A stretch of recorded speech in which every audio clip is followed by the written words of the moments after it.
Terima kasih Anda masih bersama kami di Sapa Indonesia Pagi. Saudara Menteri Agama Republik Indonesia Yakut Khalil Qaumas mengusulkan biaya perjalanan ibadah haji tahun ini naik menjadi sekitar 69 juta rupiah per jamaah. Jumlah ini naik hampir 2 kali lipat dari biaya haji tahun lalu yaitu 39 juta rupiah. Usulan disampaikan Menteri Agama ketika rapat kerja bersama Komisi 8 DPR pada Kamis kemarin.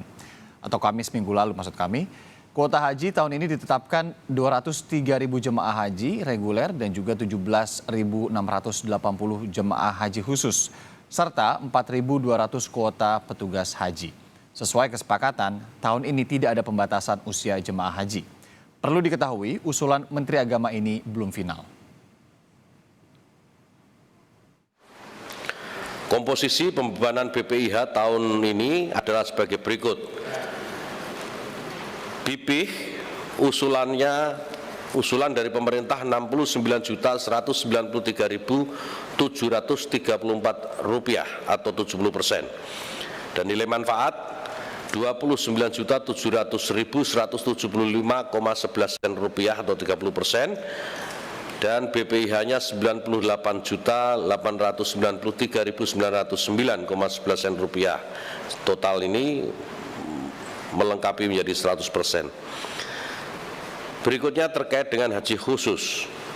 Pembiayaan penyelenggaraan ibadah haji tahun ini yang bersumber dari dana nilai manfaat, dana setoran awal dan setoran lunas jamaah haji khusus sebesar Rp6.887 juta yang terdiri dari komponen perlindungan, komponen dokumen perjalanan, komponen pembinaan jemaah haji di tanah air, komponen pelayanan umum, dan komponen pengelolaan BPIH.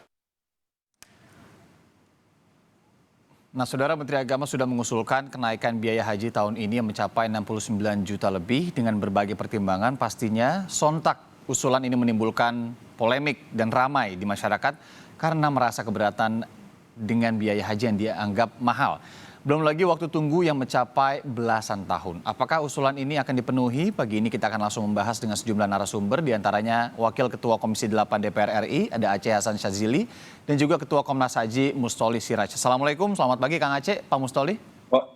Waalaikumsalam warahmatullahi wabarakatuh. Semoga dalam keadaan yang baik dan juga sehat. Dan terima kasih sudah mau bergabung di Sapa Indonesia Pagi ini. Kang Aceh, langsung ke Kang Aceh aja deh. Kang Aceh gimana? Ya. Pandangannya tadi kan kalau sebelumnya memang dinyatakan rasional lah ya angkanya, tapi sampai hampir 2 kali lipat gini, Kang Aceh pendapatnya gimana?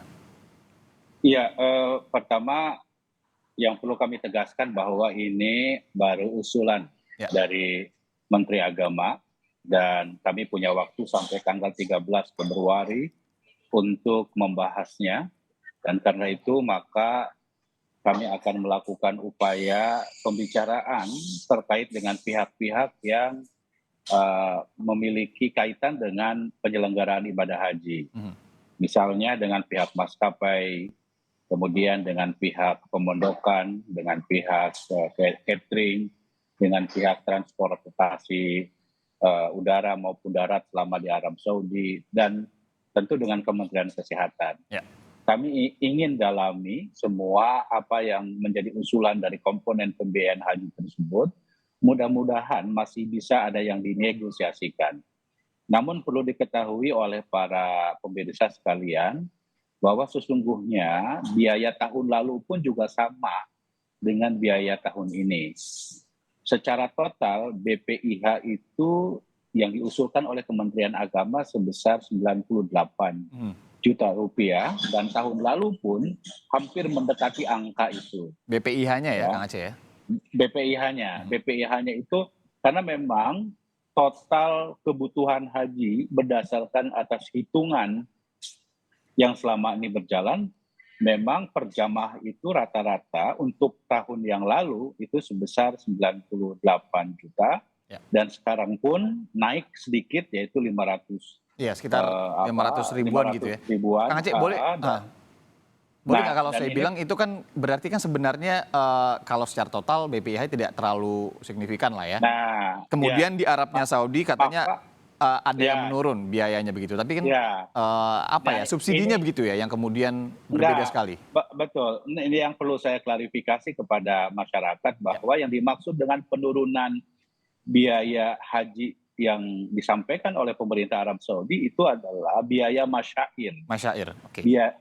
biaya pelaksanaan puncak hajinya, yaitu pada saat di Arafah, Musdalifah, sama Mina, kan semua jamaah baik di dalam negeri Arab Saudi sendiri maupun dari luar negeri kan wajib puncak hajinya itu ya pada tanggal Oke. 9, 10, 11 Dzulhijjah itu. Oke, Nah jadi itu saya memang terjadi garis bawahi penurunan. lagi ternyata kalau yang dari Arab Saudi sendiri ini bukan secara total harga Bukan hajinya secara turun, total. tapi di Betul. Pada porsi saat puncak masyairnya itu ya, hajinya.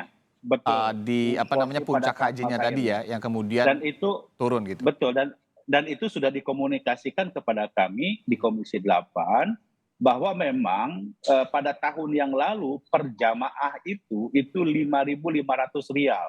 Yang awalnya kami anggarkan pada tahun yang lalu itu 1.500 rial. Jadi pada tahun yang lalu terjadi pelonjakan yang sangat tinggi sampai 5.500. Nah kemarin waktu Komisi 8 bersama Menteri Agama juga bertemu dengan pihak Arab Saudi, mereka menurunkan menjadi rata-rata per jamaah menjadi 5.500.000 dan itu sudah masuk dalam komponen yang diusulkan oleh Kementerian Agama. Oke. Dan memang sudah mengalami penurunan sebesar 30%. Nah, Oke, tapi lanjut. ini kan tidak terkait dengan usulan kenaikan pada level misalnya transportasi udara, biaya penerbangan dari tanah air ke Arab Saudi, biaya pemondokan, biaya konsumsi dan lain-lain. Nah, karena itu maka kami ingin dalami ya terkait misalnya tahun lalu biaya transportasi udara maskapai penerbangan itu adalah per jamaah rata-rata 29 sampai 30 juta. Sekarang diusulkan 33 juta. Nah, kami ingin dalami itu. Apakah dimungkinkan untuk diturunkan gitu ya. Sehingga bisa mengurangi sedikit dari 33 juta tersebut. Atau misalnya apakah masih dimungkinkan misalnya tidak ada living cost. Kenapa? Karena kan selama di Arab Saudi jamaah haji kita ini sudah bisa mendapatkan makanan ya. Makan selama di di Mekah saja 75 kali. Di Madinah saja hampir 25 kali. Belum di Arafah, di Muzdalifah, di Mina juga mendapatkan makanan.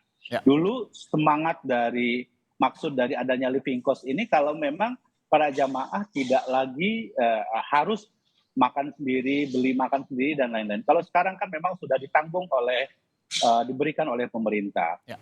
Nah, yang menjadi pertanyaan serius kan sebetulnya adalah soal apakah komposisi dari BPIH ini akan dibagi dengan apa yang diusulkan oleh Kementerian Agama 30% subsidi, 70% ditanggung oleh Beban begitu ya. jamaah, maka ini yang nanti mungkin akan jadi perdebatan kita.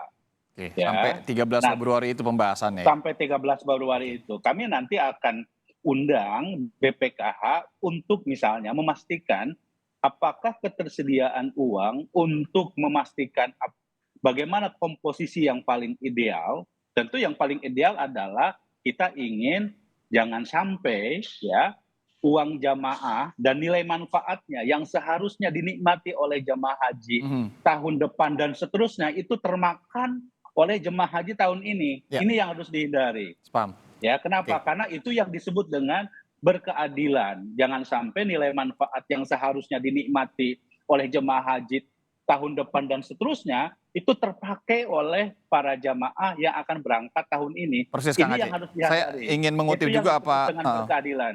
Persis, saya mengutip juga apa yang disampaikan Menteri Agama ya, karena pembebanan BPIH ini harus mengedepankan prinsip keadilan, yakni harus menyeimbangkan besaran beban jemaah dan keberlangsungan nilai manfaat dana haji. Pak Mustoli melihatnya bagaimana? Bagaimana memastikan menyeimbangkan besaran ini kemudian juga mengedepankan prinsip keadilan bisa berjalan? Apalagi kalau kita tahu ini nanti berlakunya juga seperti apa Pak Mustoli? Misalkan disetujui, ada kesepakatan, ada kenaikan, yang sudah terdaftar dan menunggu lama belasan tahun ini harus menambah biayanya atau ini baru akan berlaku kepada mereka yang akan baru daftar nantinya ya?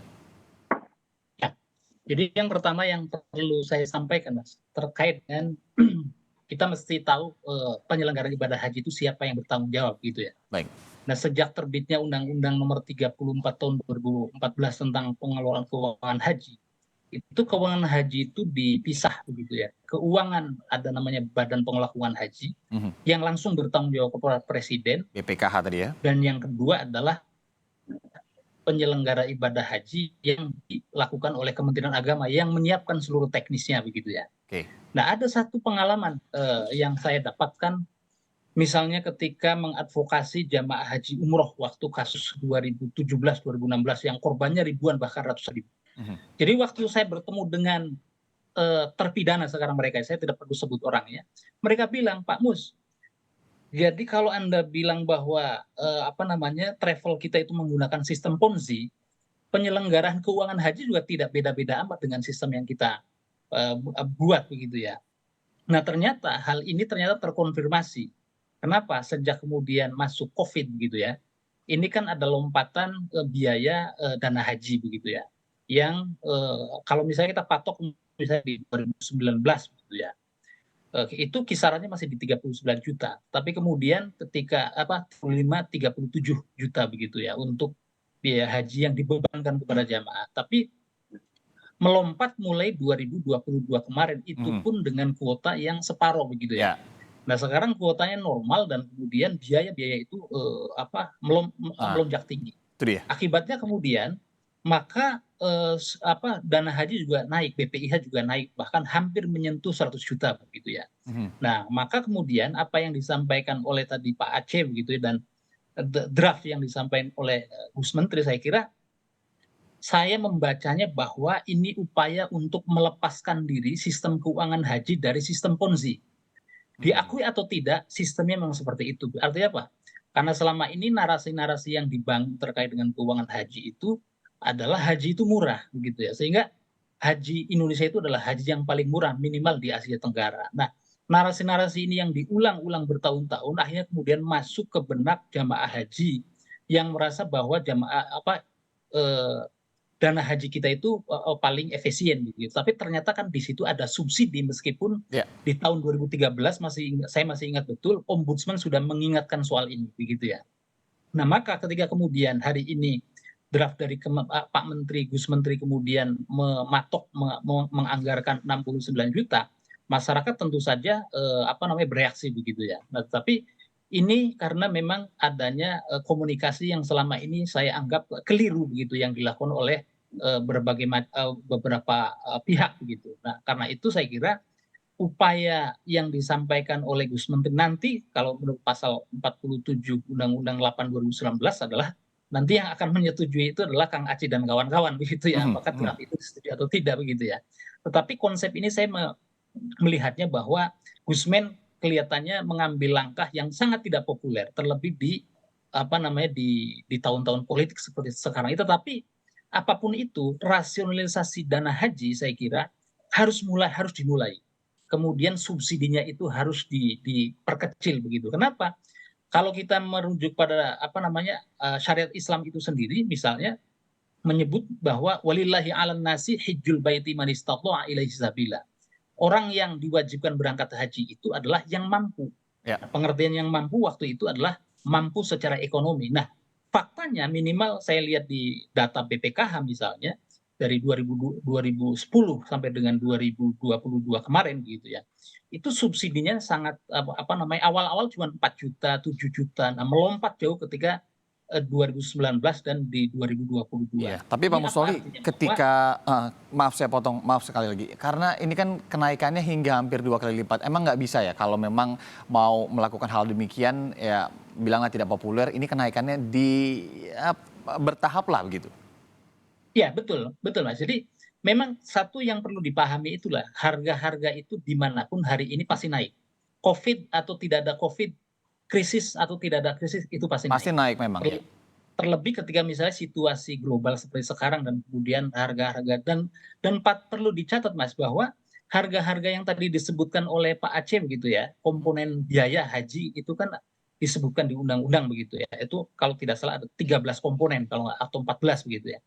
Itu juga ditunaikannya itu bukan di tanah air tapi di tanah suci, kan kira-kira begitu. Nah, ini yang kemudian perlu dipahami, artinya otoritas DPR sekalipun, Gus Menteri sekalipun, atau siapapun yang ada di tanah air, itu mesti tunduk pada aturan taklimatul hajj begitu yang ditetapkan, atau aturan-aturan haji yang ditetapkan oleh pemerintah negara tujuan begitu. Nah, ini yang kemudian mesti dipahami oleh masyarakat. Tapi memang dengan kenaikan semacam itu ya memang cukup mengejutkan ya bagi masyarakat ketika kemudian yang jamaah-jamaah yang lalu misalnya penambahannya itu paling 10 juta begitu ya, kemudian paling tinggi kan tahun kemarin, tiba-tiba ini ada drop. Tapi itu saya kira wajar-wajar saja, paling tidak bahwa wacana-wacana yang selama ini saya sampaikan bahwa ada hak jamaah haji tunggu yang jumlahnya hari ini kalau tidak salah, nanti tolong dikoreksi Kang Aceh, itu ada kurang lebih 5 juta orang begitu ya. Itu jangan sampai haknya itu diabaikan begitu ya. Kita tahu misalnya kalau jamaah haji yang sudah mendaftar, Mas, itu kan bisa mengakses tadi yang dibilang Kang Aceh, misalnya ada nilai manfaat bisa lewat virtual account gitu ya. Itu jumlahnya sangat kecil, Mas. Berapa jamaah haji reguler itu dengan uang muka yang cuma 25 juta, ketika dicek di virtual account, itu imbal hasilnya itu cuma 60.000, 150.000 perak ya, bukan juta ini. Sampai paling tinggi itu adalah 360.000 per tahun.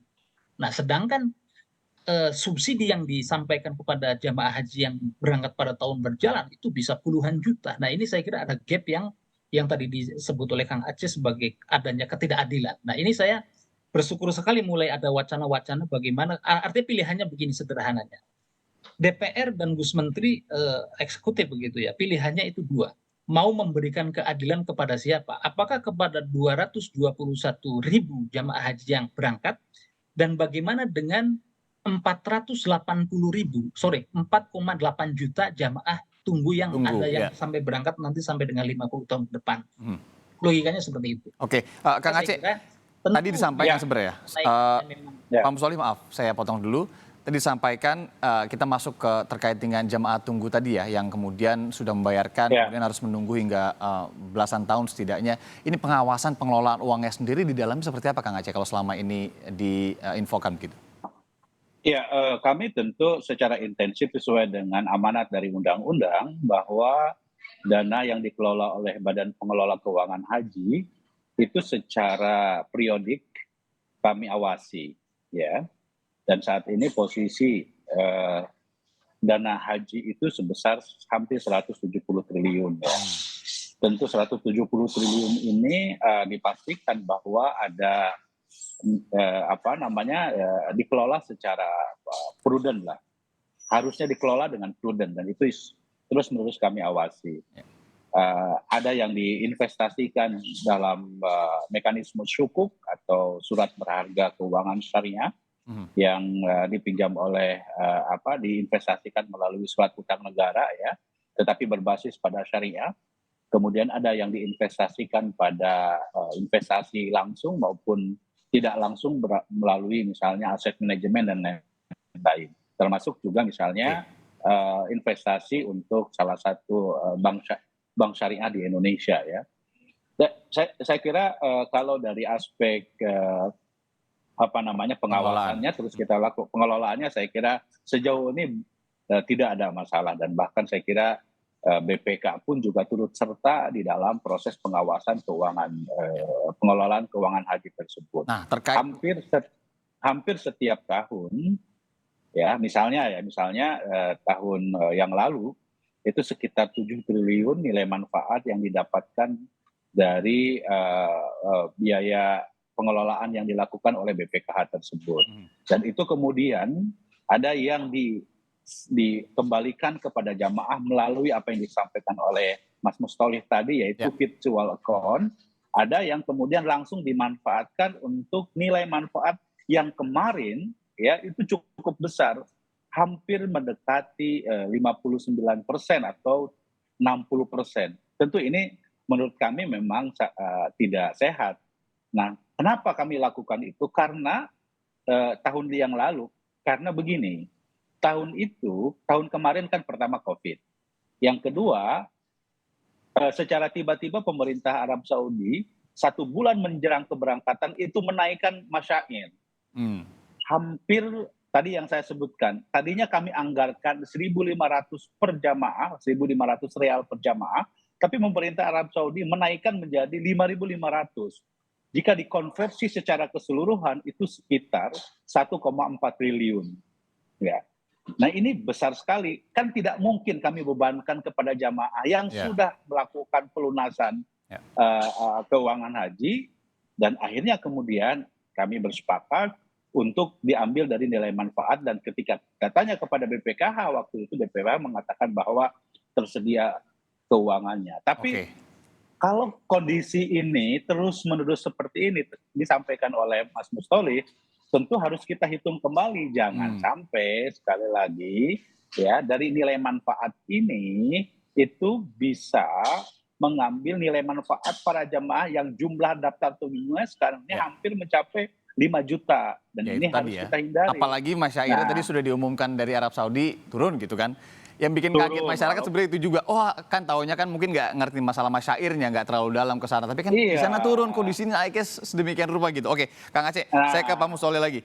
Pak Mustoli, terakhir, kira-kira yang harus diperhatikan dengan kenaikan yang saya harus bilang signifikan karena hampir 2 kali lipat ini apa?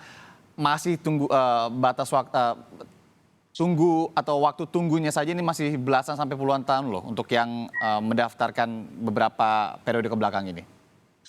Yang pertama begini Mas, seandainya apa yang disampaikan oleh Gus Menteri nanti disetujui oleh Kang Aceh dan kawan-kawan di Komisi 8 begitu ya. Tentu ini karena kenaikannya tinggi perlu ada spare waktu yang cukup panjang Kang Aceh barangkali, sehingga masyarakat-masyarakat yang di grassroots saya kira memiliki waktu yang cukup untuk mempersiapkan pelunasan begitu. Yang kedua, perlu difikirkan misalnya di masa-masa mendatang, saya kira apakah perlu misalnya pengurangan masa masa ibadah yang selama ini kurang lebih 40 hari begitu ya di tanah suci untuk haji reguler, kemudian bisa dipangkas sehingga ada efisiensi secara menyeluruh, baik itu penerbangan, catering, kemudian akomodasi, seperti halnya yang terjadi pada haji khusus begitu ya. Dan yang ketiga tadi harapan yang tentu kita atau masyarakat yang ada 5 juta haji tunggu atau waiting list yang sekarang nunggunya bahkan ada yang 60 tahun, 50 tahun, itu saya kira menunggu betul hasil kinerja konkret daripada BPKH, Badan Pengelola Keuangan Haji, lembaga yang langsung berada di bawah bertanggung jawab kepada Presiden, yang mengelola tadi dibilang 170 triliun untuk meningkatkan kinerjanya sehingga mendapatkan imbal hasil yang maksimal, sehingga subsidi-subsidi haji kepada jamaah haji yang berangkat maupun jamaah haji yang tunggu itu diberikan imbal hasil yang adil begitu ya.